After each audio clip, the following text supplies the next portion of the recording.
Ibinunyag ni Senador Ping Lacson na may mga gusto umanong magpabagsak ng gobyerno. Dagdag pa ng senador, inalok pa siyang maging bahagi ng itatatag na civilian military junta o yung gobyernong mga sibilyan at militar ang magpapatakbo. Nakatutok si Jonathan Andal.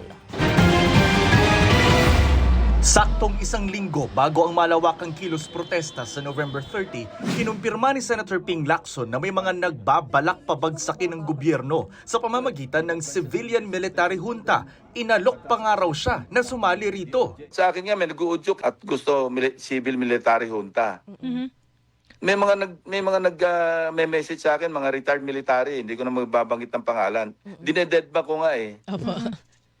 Dahil Kasi meron pa ngang offer na maging part ako ng junta eh, ng council eh.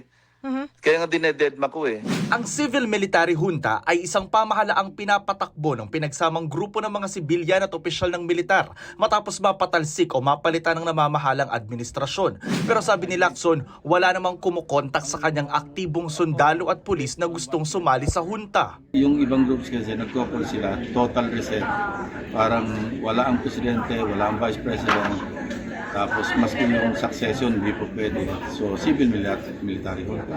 Sabi ni Lacson, natanggap niya ang alok na maging bahagi ng junta bago ang rally ng INC o Iglesia ni Cristo noong nakaraang weekend at mas umugong ng lumutang ang video ni Zaldico. Kaya tingin niya may nagkukumpas sa mga nangyayari. Mukhang orchestrated lahat yung series of events leading up to the INC rally. Mukhang coordinated, orchestrated, and calibrated. Parang minamaximize para talaga magalit yung mga tao.